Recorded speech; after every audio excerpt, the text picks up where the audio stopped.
तो hello guys, कैसे हैं आप सब। उम्मीद करते हैं कि बहुत अच्छे होंगे। तो चलिए हाजिर हूँ एक नए वीडियो में बहुत ही इम्पोर्टेंट क्वेश्चन लेकर। साइंस का क्वेश्चन है, ये जीएस का क्वेश्चन है। ऐसा क्वेश्चन मैं सेलेक्ट किया हूँ जो कहीं ना कहीं वनडे एग्ज़ाम में ये पूछा हुआ है। आप लोगों से एक ही रिक्वेस्ट है कि अभी तक हमारे चैनल को सब्सक्राइब नहीं किए हैं तो जल्दी सब्सक्राइब करें, बेल आइकन को दबाएं ताकि आपको ऐसे लेटेस्ट वीडियो मिलती रहे।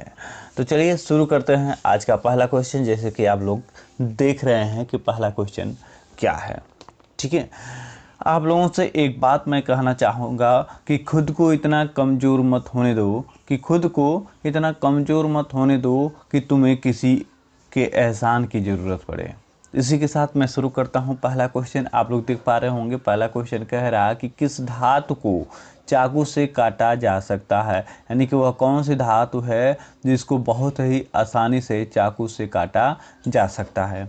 ठीक है, तो आपका ऑप्शन है, option A sodium, option B mercury, option C copper, option D iron. तो इसका जो आंसर होगा ऑप्शन नंबर ए सोडियम, यानी सोडियम को बहुत ही आसानी से काटा जा सकता है। ठीक है, ये रहा आपका आंसर। चलिए थोड़ा सा हम इसके बारे में जान लेते हैं। यहाँ पे सोडियम एक क्षार धातु है। ठीक है, सोडियम जो है क्षार धातु है और इसकी इतनी मुलायम होती है कि इसे आसानी से चाकू से काटा जा सकता है। जो सोडियम होता है बहुत ही मुलायम होता है और इसको बहुत ही आसानी से चाकू से काटा जा सकता है। ठीक है, ये आप लोग बहुत ही ध्यान रखिएगा इसको। चलिए अगले क्वेश्चन की तरफ चलते हैं। हमारा अगला क्वेश्चन देख लेते हैं। अगला क्या है क्वेश्चन, तो क्वेश्चन नंबर 2। क्वेश्चन कह रहा है कि विद्युत का सर्वोत्तम चालक है। विद्युत का सर्वोत्तम चालक है। Option A silver, option B lead, option C copper, option D aluminium. तो जो विद्युत का सर्वोत्तम चालक है वो ऑप्शन नंबर ए है आपका सिल्वर। ठीक है, ऑप्शन नंबर ए सिल्वर। थोड़ा सा हम देखेंगे इसके बारे में। लौह की विद्युत या विद्युत का चालक होता है जो लोहा होता है, लेकिन एल्युमिनियम लोहे की तुलना में बेहतर चालकीय होता है। यानी कि लोहे से भी बढ़िया एल्युमिनियम होता है। एल्युमिनियम सभी दी गई चार सामग्रियों में से विद्युत का सबसे अच्छा चालक माना जाता है। ठीक है, जो एल्युमिनियम है। ठीक, तो एल्युमिनियम बहुत ही यहाँ पे देख पा रहे होंगे कि एल्युमिनियम को वहाँ पे हमने बताया है इसलिए क्योंकि अगर ऑप्शन में एल्युमिनियम सिल्वर नहीं रहेगा तो एल्युमिनियम होगा। ठीक है, तो अगर पहले नंबर पे लोहे है, उसके बाद एल्युमिनियम है और उसके बाद जो है सिल्वर है। अगर यहाँ पे एल्युमिनियम और सिल्वर दोनों दे दिया है इस ऑप्शन में, यहाँ पे आप लोग देख पा रहे होंगे, यही कन्फ्यूजन के लिए देता है। लेकिन आपको सिल्वर जो है, अगर एल्युमिनियम दिया हो सिल्वर दिया है तो सिल्वर सबसे तेज होता है, एल्युमिनियम से भी तेज सिल्वर होता है, जिसकी वजह से आप लोगों को इस पे लगाना है सिल्वर पर। ठीक है, अगर यहाँ पे सिल्वर नहीं रहता, एल्युमिनियम रहता और लोहा रहता तो आपको एल्युमिनियम पे लगाना होता है। ठीक है, लगाना है, ये आप लोग ध्यान रखिएगा। तो इसीलिए मैं यहाँ पे आप लोगों को पूरा कंफर्म जो है समझा दिया हूँ कि क्या है क्या नहीं है। ठीक है, तो लोहा से भी ज़्यादा ना एल्युमिनियम में होता है और एल्युमिनियम से ज़्यादा सिल्वर में होता है। ठीक है, आप लोग ध्यान रखिएगा। जितने भी पोलवा में जो तार लगे होते हैं, जो दो तार लगे होते हैं, जैसे गांव देहात में होते हैं, आपके जो शहरों में अगल बगल में होंगे, तो वो उस पर जो है तार जो दौड़ाया जाता है वो एल्युमिनियम का ही होता है। ठीक है, तो ये आप लोग ध्यान रखिएगा। और अगर लोहे का रहेगा तो लाइट कम हो जाएगी, जंग पकड़ लेगा। तो उसमें जो है पहले उसका लगाया जाता था लोहा का, लेकिन अब जो है एल्युमिनियम का लगाया जाता है। ये आप लोग ध्यान रखिएगा। अब सिल्वर जो है, सिल्वर का रहता तो सिल्वर इतना महंगा होता है, इसके वजह से सिल्वर नहीं लगाता है। चलिए तीसरे क्वेश्चन की तरफ हम पढ़ते हैं। तीसरा क्वेश्चन हमारा है, कह रहा है कि सोडा वाटर में नींबू का रस डालते हैं तो बुलबुला क्यों निकलने लगता है? जो सोडा वाटर जो है उसमें नींबू अगर हम डाल दें तो उसमें से क्या निकलने लगता है? बुलबुला निकलने लगता है। तो ये क्यों निकलता है यही आपको बताना है। तो ऑप्शन इसका दे दिया है। ऑप्शन आपका इस प्रकार से, ऑप्शन नंबर ए क्षार के कारण, ऑप्शन नंबर बी अम्ल के कारण, ऑप्शन नंबर सी उदासीन के कारण, या उपरोक्त सभी। तो इसका आंसर होगा क्षार के कारण। ठीक है, ये जो सोडवा होता है वो क्या होता है? क्षार होता है। और उसमें आप जैसे नींबू डालेंगे ना तो उसमें क्या होगा? बुलबुला निकलने लगता है। ठीक है, तो चलिए इसका थोड़ा सा हम जान लेते हैं डिटेल में कि आखिर ऐसा क्यों होता है। तो देखिए यहाँ पे डिटेल में कुछ बताने का प्रयास किया है। करें जब नींबू के रस यानी कि अम्ल जो होता है, नींबू का रस अम्ल है, ठीक है, में खाने का सोडावा जो होता है वो क्षार है और नींबू का रसवा अम्ल है। ठीक है, जब दोनों आपस में मिलता है तो क्या बनने लगता है? बुलबुला बनने लगता है जब दोनों आपस में मिलता है तो और कार्बन डाइऑक्साइड गैस निकलती है। ये आप लोग ध्यान रखिएगा कि जब दोनों को आपस में मिलाएंगे तो बुलबुले बनेंगे और कार्बन डाइऑक्साइड गैस निकलेगी। ठीक है, यहाँ तक कोई दिक्कत नहीं होगी। चलिए आगे बढ़ते हैं। अगला क्वेश्चन हम देख लेते हैं क्या है। चौथा है क्वेश्चन नंबर 4। करे कटे हुए सेव का रंग कुछ देर बाद भूरा हो जाता है क्योंकि वह वायु में क्रिया करके बना लेता है। वायु में क्रिया करके क्या बना लेता है? Iron oxide, potassium oxide, aluminium oxide या सोडियम ऑक्साइड। तो उस जब सेव को आप भी कभी देखे होंगे कि जब सेवा को काट कर रख दिया जाता है प्लेट में तो थोड़ी देर के बाद उस पर जो ऊपरा वाली परतियाँ है उस पर भूरी भूरी रंग में वो हल्का हल्का भूरा भूरा होने लगता है। तो ऐसा क्यों होता है वही यहाँ पे पूछा गया है कि ऐसा क्यों होता है भाई, भूरा क्यों हो जाते हो? ठीक है, तो ये इसका जो है ऑप्शन नंबर ए सही है कि आयरन ऑक्साइड के कारण। ठीक है, अब थोड़ा सा हम इसके बारे में डिटेल जान लेते हैं आयरन ऑक्साइड के कारण आखिर ऐसा क्यों होता है। तो यहाँ पे आप लोग देख पा रहे होंगे कि कटने के बाद सेव के रंग बदलने के पीछे एक पूरी वैज्ञानिक प्रक्रिया है। तो चलिए हम भी जान लेते, वही जानने के लिए आए हैं।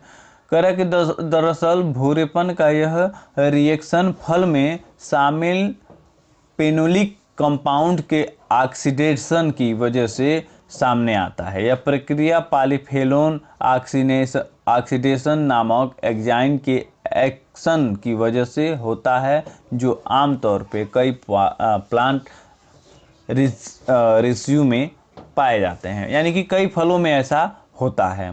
ठीक है, लेकिन ये क्यों होता है अभी हम बताए हैं आपको क्यों होता है। क्योंकि वह हवा से क्या बनाता है? आयरन ऑक्साइड बनाने लगता है। ठीक है, तो इसके वजह से ये फलवा जो है यानी सेवा वो भूरे रंग में हो जाता है। अगला क्वेश्चन हमारा क्वेश्चन नंबर 5। क्वेश्चन कह रहा है कि चूने में पानी मिलाने पर कौन सी गैस निकलती है? तो चूने में भाई पानी मिलाने पर कौन सी गैस निकलती है? जो लोग तंबाकू वगैरह खाते हैं वो बहुत उनको जानना चाहिए। ठीक है, लेकिन ऐसी बात नहीं है बस उन्हीं को जानना चाहिए, जानना तो आपको भी चाहिए क्योंकि आप भी तो पेपर दे रहे हैं। ठीक है, तो हम जान लेते हैं। क्वेश्चन नंबर 5वां है चूने में पानी मिलाने से कौन सी गैस निकलती है? तो ऑप्शन है ऑक्सीजन, कार्बन डाइऑक्साइड, हाइड्रोजन या हीलियम। ठीक है, तो क्वेश्चन नंबर 5वां का ऑप्शन नंबर बी है कार्बन डाइऑक्साइड। यानी कि जब चूने में पानी मिलाएंगे तो वो कौन सी गैस निकलेगी? Carbon dioxide. ठीक है, थोड़ी सी हम इसके बारे में डिटेल जानेंगे कि क्यों निकलती है। कह रहे कि शुद्ध चूने के गारे में हवा का कार्बन डाइऑक्साइड संयुक्त होकर कैल्शियम कार्बोनेट बनाता है। ठीक है, जिससे यह जमता और कठोर होता है। यानी कि यह जो है शुद्ध चूने में के गार में, ठीक है, ये हवा का कार्बन डाइऑक्साइड संयुक्त होकर कैल्शियम कार्बोनेट बनाता है। यानी कि जब कार्बन डाइऑक्साइड इसके साथ मिला होता है, ठीक है, ये आप लोग ध्यान में रखिएगा। तो उसको जो इसी की वजह से वो क्या होता है, अगर हम उसको घोल कर रख देते हैं तो वो धीरे धीरे क्या होता है, वो ठोस बनने लगता है। ठीक है, अगले क्वेश्चन की तरफ चलते हैं। हमारा अगला क्वेश्चन है, देख लेते हैं अगला क्वेश्चन क्या कह रहा है। क्वेश्चन नंबर 6वां, और क्वेश्चन कह रहा है कि हरी मेहंदी में निम्न में से कौन सा पदार्थ पाया जाता है जिसके कारण वह लाल रंग का हो जाता है। जो मेहंदी होती है, जो लोग हाथों पे रचते हैं, तो उसमें क्या ऐसा होता है कि हरा पत्ता जो है हम लेकर आते हैं और वो लाल हो जाता है। ठीक है, हाथों में रखने के बाद। तो मेहंदी जो होती है तो उसमें क्या पाया जाता है, लहसुन, पोटेशियम, कार्बन या आयरन।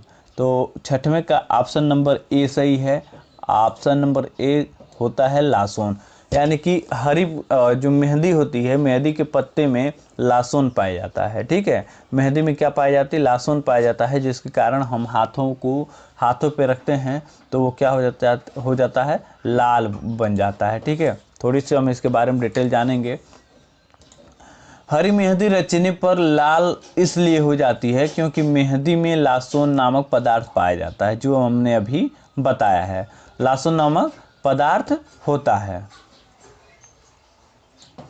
ठीक है, यह वायु तथा सूर्य के प्रकाश से क्रिया करके लाल रंग का यौगिक बनाता है। जब इसको क्या होता है ना, जब इसको हाथों पर रख लेते हैं तो लोग धूप में इसको सुखाते हैं, तो यही जो है धूप में सूखता है, और यही धूप सूर्य के प्रकाश के कारण और वायु में ये क्रिया करता है और लाल रंग का यौगिक बना लेता है, इसलिए हरी मेहंदी लाल हो जाती है। ठीक है, तो यहाँ तक कोई डाउट नहीं होगा आप लोगों को, उम्मीद करते हैं। और ये आगे बढ़ते हैं। क्वेश्चन नंबर 7वां है हमारा। क्वेश्चन कह रहा है कि ऑक्सीकरण अभिक्रिया में क्या होता है। ठीक है, ऑक्सीकरण अभिक्रिया में क्या होता है। तो ऑक्सीकरण अभिक्रिया में क्या होता है, ऑक्सीजन का जुड़ाव होता है, हाइड्रोजन का जुड़ाव होता है, ऑक्सीजन का अलग होना, इलेक्ट्रॉन ग्रहण करता है। तो ऑक्सीकरण जो है उसमें आपका ऑक्सीजन का जुड़ाव होता है। ठीक है, इसका नाम ही है ऑक्सीकरण। आप लोग यहाँ पे देख पा रहे होंगे, इसका नाम ही है ऑक्सीकरण। ऑक्सीकरण में क्या होता है, ऑक्सीजन का जुड़ाव होता है। ठीक है, ये आप लोग ध्यान रखिएगा कि ऑक्सीकरण जहाँ पे होगा तो ऑक्सीकरण का मतलब ऑक्सीजन का जुड़ाव होगा। ठीक है, वे सभी रासायनिक अभिक्रिया हैं जिसमें हाइड्रोजन निकलता है, और जन अभिक्रियाएं के दौरान हमें ऑक्सीजन की प्राप्ति होती है। ठीक है, और यही सभी क्रियाओं का ऑक्सीकरण अभिक्रिया कहलाता है, जिसमें हाइड्रोजन निकलता है और ऑक्सीजन प्राप्त होता है, तो वो क्या होता है, ऑक्सीकरण होता है। ठीक है, चलिए अगला क्वेश्चन हम देख लेते हैं। अगला क्वेश्चन क्या है हमारा। तो अगला क्वेश्चन नंबर 8 है। कह रहा है कि नीले लिटमस पत्र को किस रंग में परिवर्तित कर देता है, सफ़ेद, लाल, काला और बैगनी। तो नीले लिटमस पत्र जो होता है उसको किस में कर देता है, तो इसका ऑप्शन नंबर बी होगा सही। ठीक है, ऑप्शन नंबर बी सही। अगर ये बात ध्यान रखिएगा आप लोग कि नीला लिटमस होगा, ठीक है, तो वो लाल रंग में हो जाएगा। अगर लाल लिटमस रहेगा तो वो किस में हो जाएगा, नीला हो जाएगा। अभी हम आगे इसको थोड़ा सा डिटेल में बताने का प्रयास किए हैं। यहाँ पे देख लीजिए, कह रहा है कि नीला लिटमस पत्र लाल हो जाता है और लाल लिटमस पत्र नीला हो जाता है। ठीक है, जैसे कि मैंने आपको पहले ही बता दिया, तो ये आप लोग ध्यान में रखिएगा। अगर लाल रहेगा तो नीला हो जाएगा, नीला रहेगा तो लाल हो जाएगा। ठीक है, ये देखिएगा आप लोग ध्यान से। अगला क्वेश्चन है क्वेश्चन नंबर 9वां। कह रहे कि क्षार लाल लिटमस को करता है, वही बताए हैं अभी कि नीला रहेगा तो लाल हो जाएगा, लाल रहेगा तो नीला हो जाएगा। ठीक है, तो इसीलिए दोनों क्वेश्चन को हमने शामिल कर लिया है ताकि आप लोग भूले मत एक ही साथ। ठीक है, यहाँ पे आप लोग मैं बता दिया हूँ। ठीक है, थोड़ा सा डिटेल में इसको जानते हैं। कह रहा है कि क्षार लाल लिटमस पेपर को नीले रंग में बदल देता है। जब एक लाल लिटमस पेपर क्षार में डुबो जाता है तो लाल लिटमस में बदल देता है। ठीक है, तो लाल लिटमस पेपर नीले में बदल जाता है, जो दिए गए घोल को क्षार इंगित करता है। अब यहाँ पे थोड़ा सा देख लीजिए, अगर लिक्विड रहेगा क्षार लिक्विड, उसको आपको बताना है कि ये क्षार है या कैसा ये घोल है। तो उसमें जो लिटमस पेपर आता है, तो अगर लाल रहेगा तो अगर उसमें डुबो जाए तो वो नीले हो जाए, तो हमें पहचान लेना है कि यह घोल जो है क्या है, क्षार है। ठीक है। और नीले लिटमस पेपर को अगर उसमें डुबोते हैं तो वो कैसा हो जाता है, लाल हो जाएगा। तब भी हम पहचान लेंगे कि ये क्या है, जो घोल है वो क्या है, क्षार है। ठीक है। ये पहचानने का दो तरीका होता है। आपके पास कोई भी पेपर रहे तो इसमें जो भी छात्र जो है जानते हैं तो वो क्या होता है, बता देते हैं कि ये घोलवा क्या है, क्षार है या अम्लीय है या उदासीन है। तो क्षार रहेगा तो वही आप लोग लिटमस पेपर को डुबोकर जान सकते हैं। ठीक है। चलिए आगे बढ़ते हैं। क्वेश्चन नंबर हमारा 10 है। क्वेश्चन नंबर 10 कह रहा है, कटे हुए सेव का भूरा होने के कारण है सेव में उपस्थित कैल्शियम, जिंक, आयरन, आयोडीन। अभी हमने दूसरा क्वेश्चन को ले लिया है सेव से ही संबंधित। क्यों? क्योंकि थोड़ा सा इसमें हमें कुछ अलग ये क्वेश्चन मिला और इसको हम देखते हैं। तो इसका जो आंसर होगा आयोडीन होगा। कैसे होगा, थोड़ा सा हम इसको जानने का प्रयास करते हैं। काटने के बाद एक ताज़ा सेव कुछ समय बाद रसायन प्रक्रिया करके भूरे रंग का हो जाता है। जब एक सेव का काटा जाता है तो हवा में ऑक्सीजन इसके संपर्क में आती है और तेजी से फेनोलिक का ऑक्सीकरण करती है। भूरा सेव खाने में सुरक्षित है।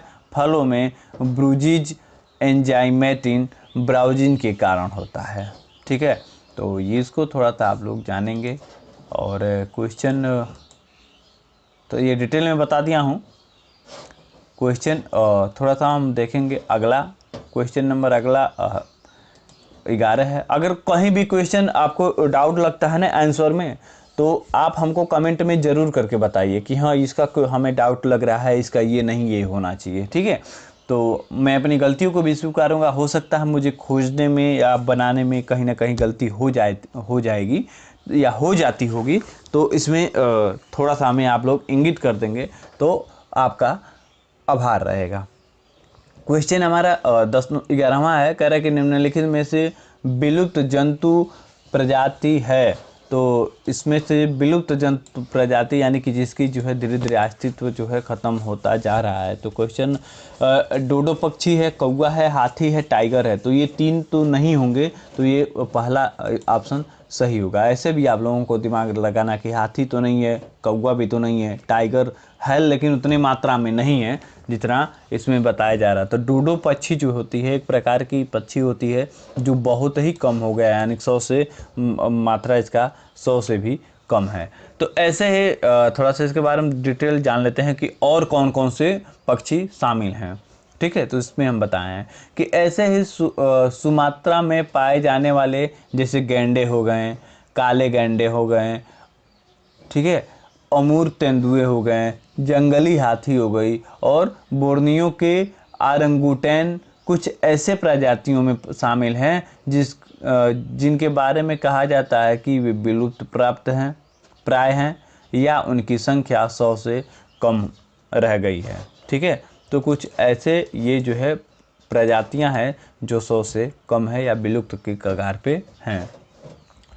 क्वेश्चन नंबर 12वां है। कह रहे कि कायिक जनन पाया जाता है। कायिक जनन पाया जाता है किसमें? आलू में, गेहूं में, नींबू में या मटर में। ठीक है। तो कायिक जो है जनन किसमें पाया जाता है? ये पाया जाता है आलू में। ठीक है। कैसे पाया जाता है थोड़ा सा हम डिटेल इसके बारे में बता देते हैं। तो जो आलू होती है, ठीक है, आलू सभी लोग देखते होंगे कि आलू में कायिक जनन पाया जाता है और आलू का पौधा अपनी जड़ से कायिक जनन की प्रक्रिया को पूरा करता है। कायिक जनन का अर्थ है वह जनन की प्रक्रिया जिसमें पादपों के क्रमिक भागों की हिस्सेदारी होती है। यह क्रमिक भाग होते हैं जैसे जड़, पत्ती, तलना आदि। कायिक जनन को अलैंगिक हनन भी कहते हैं और इसमें बनी संतान को क्लोन। ठीक है। ये बहुत ही इम्पोर्टेंट है। यहाँ पे देखिए कई क्वेश्चन निकल कर सामने आता है कि कायिक जनन को अलैंगिक हनन कहते हैं, ठीक है, और इससे उत्पन्न जो संतान होता है उसको हम क्या कहते हैं, क्लोन कहते हैं। तो ये ऐसा कौन करता है, आलू कर देता है, ठीक है। क्वेश्चन नंबर अगला हमारा क्वेश्चन 13वां है। क्वेश्चन कह रहा है कि नर और मादा युग्मक के संयोग को कहते हैं, क्या कहते हैं, परागणक, निषेचन, मुकुलन या बीजाणु। तो क्वेश्चन नंबर 13 है, और 13 है कह रहा है कि निषेचन हम इसको कहेंगे नर और मादा युग्मक के संयोग को, ठीक है, निषेचक कहते हैं। अब थोड़ा सा इसको हम देख लेते हैं। क्वेश्चन नंबर 14वां। क्वेश्चन नंबर 14 कह रहा है कि एक लिंगिक पुष्प है, एक लिंगिक पुष्प है, क्या है, मक्का, सरसों, गुलाब या पिटूनिया। पिटूनिया ये होता है एक। तो मक्का ये 14 है, तो 14वां का ए होगा मक्का, ठीक है। एक लिंगिक पुष्प है मक्का। और कौन सा है, थोड़ा इसके बारे में हम डिटेल में थोड़ा सा जान लेते हैं। मक्का और जो है पपीता एक लिंगिक पुष्प है, यानी पपीते के पुष्प को एक लिंगिक कहा जाता है क्योंकि पुष्पों में पौधे के 2 प्रजनन भाग में से केवल एक होता है। यानी किसी भी पौधे में 2 प्रजनन भाग होती हैं, उनमें से एक जो होता है पुष्प होता है, और दोनों में कभी नहीं। इसलिए पपीते के फूलों में या तो नर प्रजनन भाग या पुंकेसर या मादा प्रजनन भाग अंडे होते हैं, ठीक है। अगला क्वेश्चन है क्वेश्चन नंबर 16। क्वेश्चन कह रहा है कि रक्त प्लाज्मा में जल की मात्रा होती है, ठीक है। रक्त प्लाज्मा में जल की मात्रा लगभग होती है। तो जो जल की मात्रा होता है रक्त में वो 90% तक होता है, यानी कि किसी भी रक्त में, रक्त प्लाज्मा में वो जल की मात्रा कितनी होती है, 15% होता है। थोड़ी सी इसके बारे में हम डिटेल जानने का प्रयास करेंगे कि है क्या। कह रहे कि प्लाज्मा कुछ रक्त की मात्रा का लगभग 55% तक होता है। प्लाज्मा में लगभग 90% अंश जल का होता है और इसमें प्रोटीन, शर्करा, थक्का जमाने वाले कारक, खनिज, आयरन, हार्मोन्स और कार्बन डाइऑक्साइड खुले रहते हैं, ठीक है। तो ये इम्पोर्टेंट है, यानी 90% तक जल रहते हैं। उसके बाद ये सारी चीज़ें इतने होते हैं, क्या होते हैं, प्रोटीन होता है, शर्करा होता है, थक्का जमाने वाले कारक होते हैं, जो कहीं से ब्लड निकल जाता है तो क्या होता है, थक्का जम जाता है, ठीक है।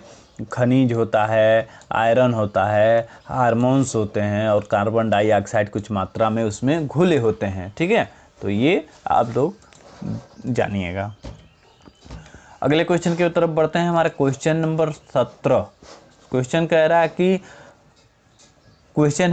कि वयस्क व्यक्ति का हृदय 1 मिनट में कितने बार धड़क सकता है। जो स्वस्थ मनुष्य होते हैं उनका हृदय जो है 1 बार में कितने बार धड़कता है। तो इसका ऑप्शन यहाँ पे देख पा रहे होंगे, 50 बार, 72 बार, 100 बार या 120 बार। तो ये जो स्वस्थ मनुष्य होता है उसका जो हृदय है वो 1 मिनट में लगभग 100 बार धड़कता है, ठीक है। थोड़ा सा इसके बारे में हम डिटेल जानते हैं और डिटेल जान के आपको हम बताते हैं क्या है। यहाँ पे तो आप लोगों के लिए तीनों अवस्था में लिख दिया हूँ, यानी कि सामान्य मनुष्य के दिल की धड़कन जो है 60 से 100 बार होती है, ये आप लोग ध्यान रखिएगा, ठीक है। 60 से 100 बार धड़क सकता है।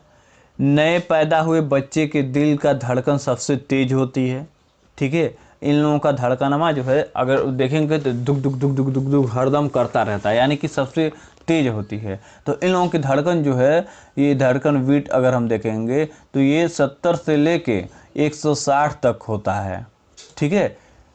अगर बुढ़ापे की अगर हम बात करें तो बुढ़ापे में सबसे स्लो इन लोगों की धड़कन होती है, वो 30 से लेकर 40 तक होता है, ठीक है। यानी सबसे तेज जब बच्चा जन्म लिया है यानी कि छोटा है, और उससे थोड़ा सा कम जब बच्चा जो है वयस्क हो जाएगा यानी कि बड़ा हो जाएगा, तो उसका 60 से 100 तक रहेगा, और पैदा हुआ रहेगा 70 से 160 तक, और बुढ़ापा हो जाएगा तो सबसे कम हो जाएगा 30 से 40 बीट पर मिनट का हिसाब है ये, ठीक है। तो ये हृदय गति है। आपको इस ध्यान रखना है कि इसमें जो है कि ऑप्शन में क्या दिया हुआ है, ठीक है। ऑप्शन में जो देगा उसी पर आपको लगाना है। अगला क्वेश्चन है क्वेश्चन नंबर 11 करें कि लाल रक्त कणिकाओं को निम्न में से किस नाम से जाना जाता है। तो लाल रक्त जो कणिकाएं हैं उसको किस नाम से जाना जाता है। तो ऑप्शन है, ऑप्शन नंबर ए कर विषाणु, option number B pulse, option number C RBC, option number C WBC. तो क्वेश्चन नंबर 18 है और 18 का सी होगा कि आरबीसी। जो लाल रक्त कणिकाएं होता है वो जो है उसको हम आरबीसी कहते हैं, ठीक है। थोड़ा सा देख लेते हैं। सही उत्तर हार्मोग्लोबिन है, यानी कि लाल रक्त कणिकाओं जिसे हम क्या कहते हैं आरबीसी। यहीं पे हम आपको लिख दिए हैं कि लाल रक्त कणिकाओं को क्या कहते हैं आरबीसी, ठीक है। का निर्माण अस्थित मज्जा में होता है।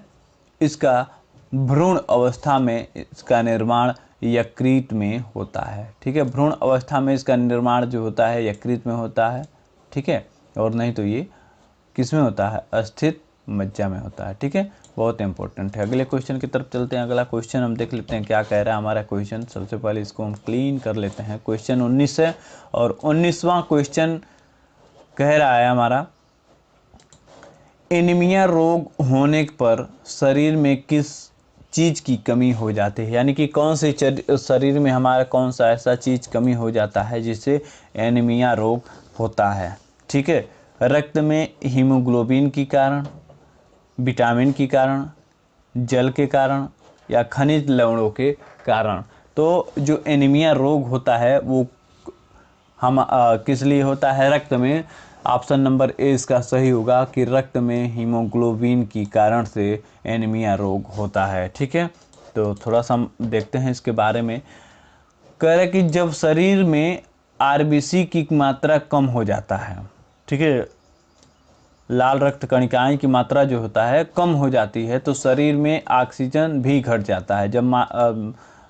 जब जो है ब्लड कम हो जाएगा तो शरीर में ऑक्सीजन भी घट जाएगी, क्योंकि खून ही है हमारे पूरे शरीर में क्या पहुंचाता है ऑक्सीजन को पहुंचाता है, और नया खून बनना बाधित हो जाता है, और नया खून जो भी बन नहीं पाता है तो इसी समस्या को खून की कमी हो जाती है या एनीमिया हो जाता है, ठीक है।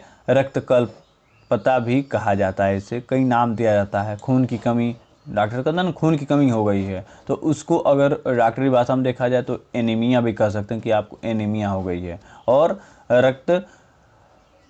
रक्ताल्पता भी कहते हैं इसे। तो कई नाम से इसको लोग बुलाते हैं, जिसको जो सुविधा पड़ता है कह देता है, ठीक है। अगले क्वेश्चन की तरफ चलते हैं। हमारा अगला क्वेश्चन देख लेते हैं क्या है। क्वेश्चन नंबर 20 और लास्ट क्वेश्चन, बहुत इंपॉर्टेंट क्वेश्चन। सारे क्वेश्चन बहुत इंपॉर्टेंट क्वेश्चन अपने आप में। क्वेश्चन नंबर 20 कह रहे हैं कि मादा एनाफिलीज मच्छर जब काट लेता है तो उससे कौन सा रोग हो जाता है। मादा एनाफिलीज मच्छर जब काटता है तो क्या होता है, एड्स होता है, कभी नहीं होगा। कैंसर होगा, नहीं होगा, मच्छर से काटने से ना एड्स होगा ना कैंसर होगा, ठीक है। मलेरिया होगा या तो डेंगू होगा, दोनों इसमें से आपको जानना है क्या होगा। तो डेंगू तो नहीं, लेकिन मलेरिया इससे होता है। बहुत इंपॉर्टेंट क्वेश्चन है कि मलेरिया होगा, ठीक है। कन्फ्यूजन करने के लिए डेंगू मलेरिया दोनों दे दिया है, ठीक है। थोड़े से इसके बारे में हम जानते हैं कि मादा एनाफिलीज मच्छर के काटने से मलेरिया होती है। बहुत इंपॉर्टेंट है। तो उम्मीद करते हैं आपको ये वीडियो पसंद आया होगा और थोड़ा सा हेल्पफुल ज़रूर मिला होगा। तो अगर थोड़ा सा भी हेल्पफुल मिला होगा तो ज़रूर हमारे वीडियो को लाइक करिएगा, वरना आप डिसलाइक कर सकते हैं। कहीं भी त्रुटि होगी तो उसको कमेंट में आप ज़रूर बताइएगा। वीडियो देखने के लिए आपका बहुत बहुत धन्यवाद।